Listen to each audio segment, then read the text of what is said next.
अब तक आपने देखा। बेटा जा किसी को बुला ले जल्दी।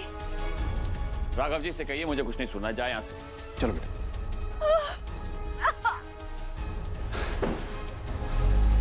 वो पेशेंट है, उन्हीं के लिए लाई हूँ मुझे। तुमने पहले क्यों नहीं बताया माधवी? पहले तो मुझसे उठा ही नहीं जा रहा था, फिर मैंने गंगा को कहा किसी को बुलाओ, पर वो शायद भूल गई। इतनी लापरवाह कैसे हो सकती तुम गंगा? माधवी तकलीफ में थी, उसकी हालत खराब हो जाती तो? उसको काबू में रहना, मेरा मतलब उसको अनुशासन सिखाना, तौर तरीके सिखाना, अच्छी बातें सिखाने की जिम्मेदारी मैं लेती हूँ। गंगा, तुम्हारे भले के लिए हमने तय किया है कि आज से तुम्हारी देखरेख अम्मा जी करेंगे। रो क्यों रही है? मैंने कहा था ना रमोनरत खत्म हो गया है। सागर। सागर का क्या? उसे पता है कि तुमने हमें मौनव्रत रखने को कहा है, वो बहू जी को बता देगा। गंगा ने कुछ किया? ये पूरी बात नहीं बता रही आपको, मैं बताता हूँ आपको पूरी बात। मैं बताती हूँ क्या हुआ। अब आगे। चंचल है, जिद्दी है, पर बहुत प्यार करती है तुझसे, है ना गंगा? मैं जानती हूँ, इसे अपनी बहू जी से बहुत प्यार है। कोई बात नहीं, तुम अपना मन दुखी मत करो। मम्मी मेरी बात तो सुनो। लल्ला। सागर, मम्मी की तबीयत ठीक नहीं है ना बेटा, परेशान मत करो। हाँ चल चल चल। अरे हम लोग यहाँ खड़े रहेंगे तो मम्मी कैसे ठीक होगी? आजा, चलो चलो सब लोग चलो, पापा है ना देखने। चलो आजा, चलो सब लोग।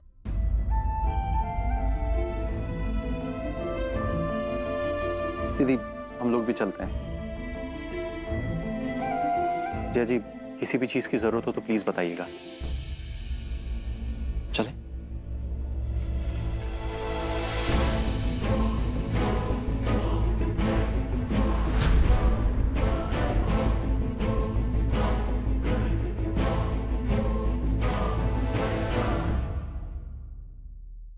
मैं तो चुप रहने का बात लिया था ना, फिर अभी कैसे बोल रही थी? अम्मा जी ने व्रत खुलवा दिया। फिर मम्मी को जाकर सारी बात क्यों नहीं बताई तूने? ना मुझे बोलने दिया। देखा लोगों ने सब गुस्सा है, पापा प्रभा मम्मी सब। अच्छा लगता है डांट खाना। सच्ची बात क्यों नहीं बताती तू गंगा? नहीं बता सकते ना, बाबू ने कहा कि अम्मा जी की आज से सारी बात मानना, और अम्मा जी ने कसम दिलाई हमरे पापा की कि किसी को कुछ मत बोलना, पर हमने पहले ही गड़बड़ कर दी तुम्हें बताकर। लेकिन तुम किसी से कुछ मत बोलना। तू समझती क्यों नहीं है? तुम काहे नहीं समझते सागर? अम्मा जी ने कहा मेरी बात मानेगी तो सब ठीक हो जाएगा, मास्टर जी से मार भी नहीं पड़ेगी और बाबू का गुस्सा भी ठंडा हो जाएगा। तुम नहीं चाहते कि बाबू हम पे गुस्से ना करे?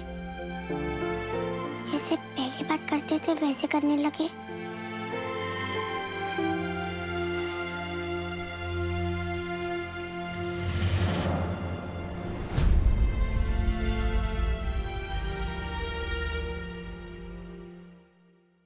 अच्छा सुनिए ना, आप जाके स्कूटर स्टार्ट करिए, मैं अभी आई। ठीक है, तुम जल्दी आना। हाँ जी। अच्छा अम्मा जी, चलता हूँ। खुश।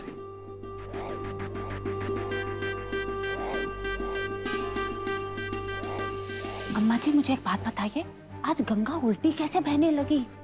बड़ा लाड आ रहा था आपको उस गंगा पे, इतनी तरफदारी। कहीं दाल में कुछ काला है क्या? ऐसा है रतन की बहू कि सावन के अंधे को हर चीज हरा नजर आता है। खोट तेरे मन में है, इसलिए तू दाल में काला ढूंढ रही है। जहां तक गंगा का सवाल है, बच्ची है, डांट टपट लाड प्यार दोनों की जरूरत है, तभी तो सही रहेगी। बच्ची है, सुधर जाएगी। देखा तूने, मेरी हर बात आजकल मानने लग गई है वो। जी देखा, मैंने सब कुछ देख लिया।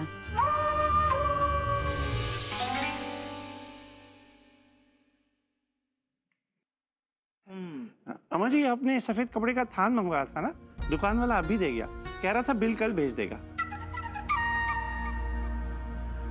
ठीक है, वहां ले जाओ। जी अम्मा जी। मेरी जी फोन लाओ। अम्मा जी इतना सफेद कपड़ा किस लिए? रतन की बहू, वो तुझे देर हो रही है ना, वैसे भी तेरा पति वहां धूप में खड़ा कुंबला रहा है। हाँ, तू चल।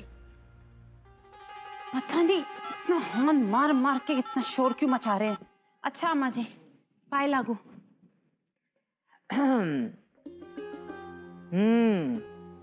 मैं बोल रही हूँ कांता, कुछ सामान मंगवाया था तुम लोगों के लिए। हाँ, तैयार है, आ जाओ घर पे ले दे अभी।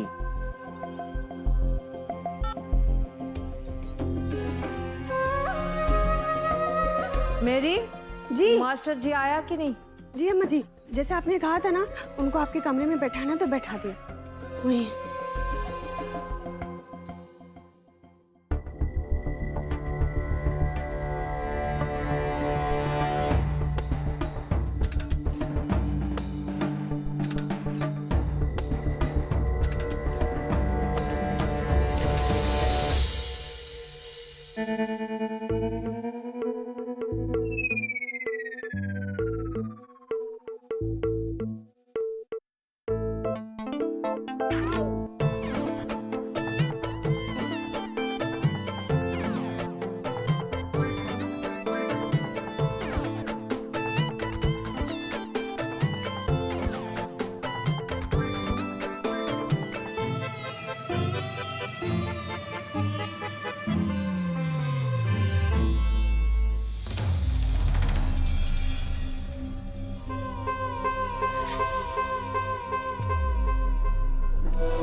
प्रणाम माता जी। खुश रहिए, बैठो। आप बैठिए ना माता।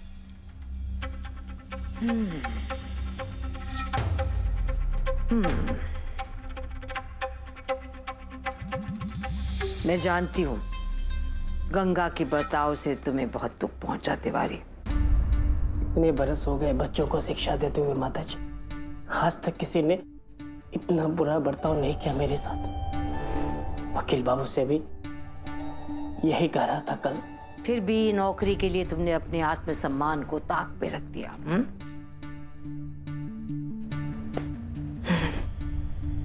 शादीशुदा हो, बच्चे भी होंगे, पैसों की तंगी भी होगी। इसीलिए तुम बेइज्जती सह के भी नौकरी पे चले आए। क्यों? सही कह रही हो तिवारी। देखो तिवारी, 100 बात की एक बात, अगर तुम चाहते हो कि ये नौकरी बनी रहे तो तुम्हें वही करना होगा जो मैं कहूंगी। करोगे?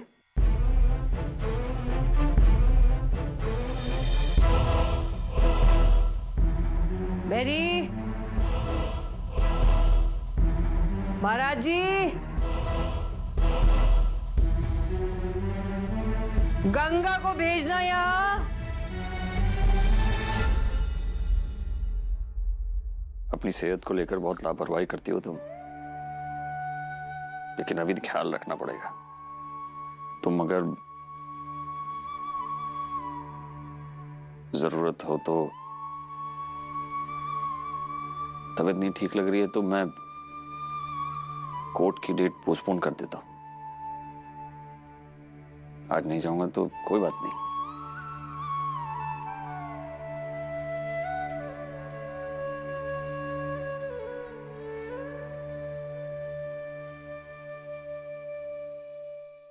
इतनी फिक्र है आपको मेरी?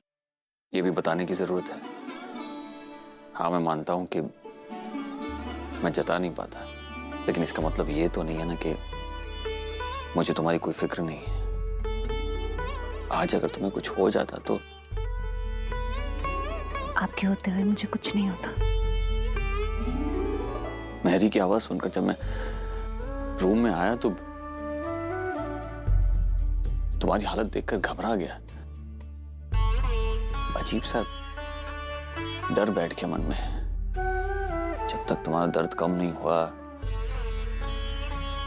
तुम्हारे चेहरे पर वो हल्की सी मुस्कुराहट नहीं आई, तब तक हर पल घबराहट बढ़ती रही मेरी। इस ख्याल ने डरा दिया मुझे कि कहीं मैं तुम्हें खो ना दूं। किसी एक इंसान की लापरवाही की वजह से आज तुम्हें इतनी तकलीफ उठानी पड़ी। अगर टाइम पे पता चल जाता। बस भी कीजिए ना, क्यों इतना नाराज हो रहे? अगर ये गलती गंगा की बजाय हमारे अपने बच्चों से हो जाती तो उन पर भी उतना ही नाराज होते क्या? अगर सागर और पुलकित ने ऐसा किया होता तो मेरा हाथ रुक जाता उन पर। बहुत सख्त सजा देता मैं उन्हें। गंगा से तो फिर भी मैं नरमी से पेश आया, क्योंकि जानता हूं कि मेरा उतना अधिकार नहीं है उस पर जितना कि सागर और पुलकित पर है। अब अम्मा जी की बात मुझे समझ में आ गई माधवी, कि अगर बच्चों को सही ढंग से पालना है तो प्यार के साथ साथ सख्ती भी जरूरी होती है। इसलिए गंगा की जिम्मेदारी मैंने अम्मा जी को सौंप दी।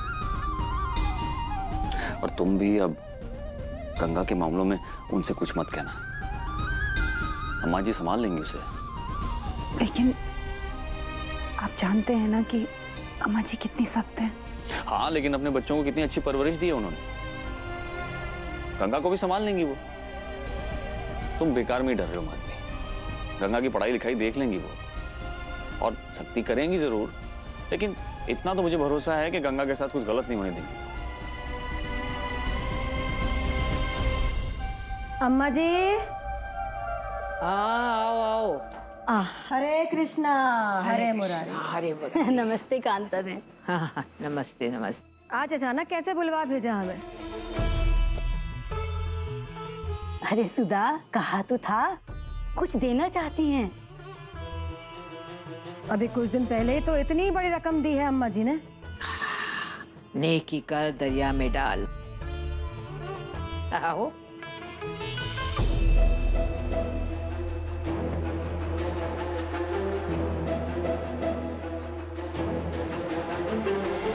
ये सफेद कपड़ा का पूरा थान मंगवाया मैंने। विधवा आश्रम की औरतों के लिए साड़ी बना लेना। कांता बहन, कपड़ा तो बहुत अच्छा है, मुलायम भी है और मजबूत भी। आश्रम की औरतों के लिए साल 6 महीने का इंतजाम हो गया। पर अम्मा जी, ये कपड़ा तो आप महाराज जी के हाथ आश्रम भिजवा सकती थी। उसके लिए हमें यहाँ बुलाने की जरूरत तो थी नहीं। बात कुछ और है ना अम्मा जी, बता भी दीजिए। समझदार हो गई है हमारी सुधा।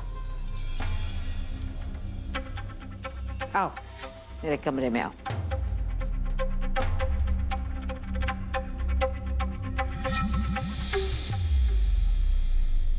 ये रही किताबें, इंग्लिश, हिंदी, साइंस, मैथ्स। मेरे बस में होता मैं तो यही पढ़ाता, मगर इस घर में माता जी मतलब अम्मा जी का राज चलता है। अब वो जो कहेंगी मुझे वही पढ़ाना होगा तुम्हें। और उन्होंने आदेश दिया है कि गंगा को भगवत गीता और रामचरितमानस पढ़ाना।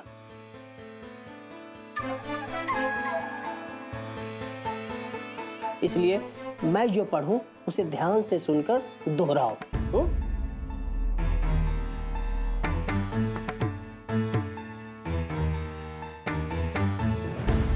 कर्मण्य कर्मण्य कर्म कर्म यह पश्येत पश्येत कर्माणि कर्माणि च च कर्म यह। हाँ, फिर से पढ़ो।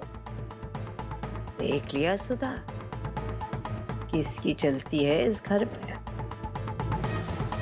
तुझे क्या लगता है ये पित्ते भर की लड़की मेरे बेटे को मेरे खिलाफ कर देगी? और मेरा बेटा अपनी माँ यानी मुझसे इसके लिए दूर हो जाएगा।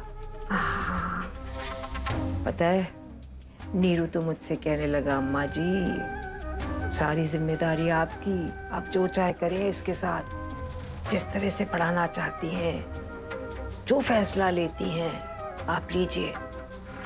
और मैं अपनी बेटी की बिनती को अनसुना कैसे कर देती भला?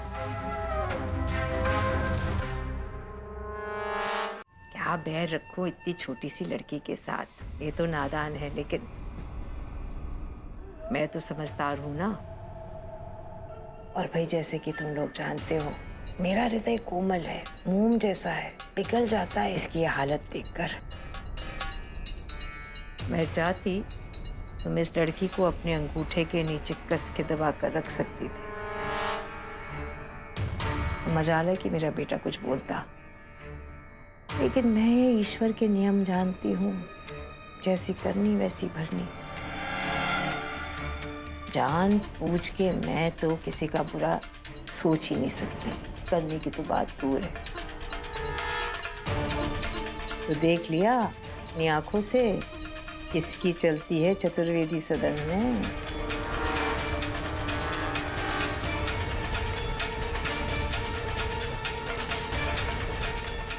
आओ, बाहर तक छोड़ दो। नहीं, फिर से बोलो। यस सर्वे समारंभा, यस सर्वे समारंभा, समा समा रंभा। रंभा। श्री गुरु चरण सरोज रज निज मन मुकुर सुराज, बरनउँ रघुबर बिमल जस, जो दायक फलचार। बुद्धिहीन तनु जान के सुमिरो पवन कुमार, बल बुद्धि विद्या दे मोहे हरो कलेश विकार। सियावर राम जय जय राम। कुछ याद भी है या मास्टर जी को सुन के रट्टू तोते की तरह बोली जा रही है? याद है ना अम्मा जी, सुनाए? सुना। श्री गुरु चरण सरोज रज निज मन मुकुर सुराज, बरनउँ रघुबर बिमल जस, जो दायक फलचार। बुद्धिहीन तनु जान के सुमिरो पवन कुमार, बल बुद्धि विद्या दे मोहे हरो कलेश विकार। सियावर राम जय जय राम, मेरे प्रभु राम जय जय राम। शाबाश, बढ़िया से तो सीख लिया तूने। अच्छा लगा तुम्हें? तो ये सब तुम बाबू को भी बताओगी ना? क्या हम तुम्हारी हर बात मानते हैं? हाँ अम्मा जी, बताओगी ना? बता दूंगी।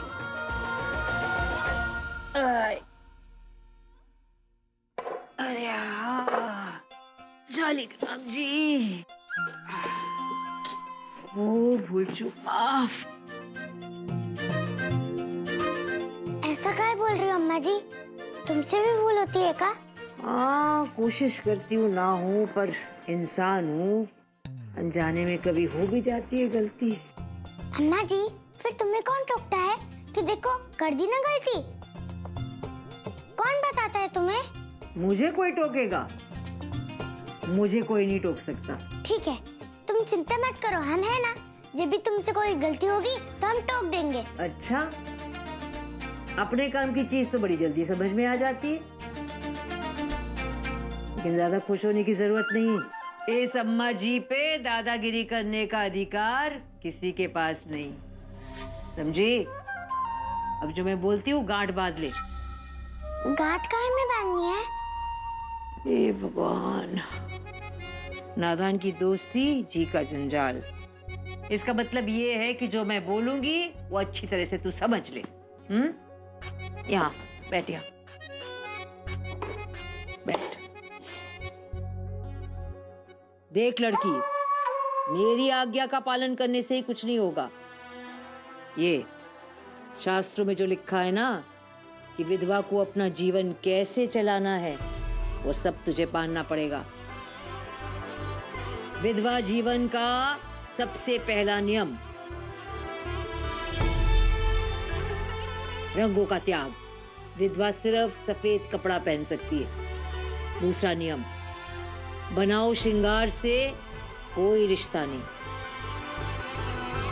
तीसरा नियम, जीवन भर प्रभु जी की भक्ति और सेवा करना है। चौथा नियम, अरे 525 बार बता चुकी हूं, क्या है? संध्या होने पर विधवा को अपने मुंह में एक अन्न का दाना नहीं रखना है। पांचवा नियम,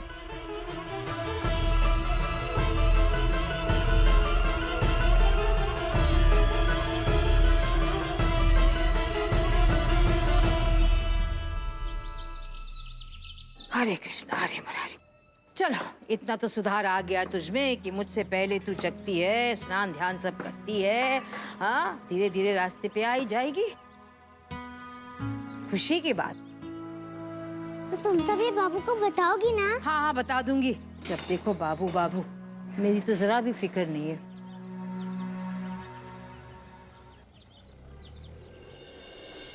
गर्मा गर्म जलेबी, ताजी जलेबी। अब आओ, सूद घी की जलेबी, चख के जाओ, चख के जाओ।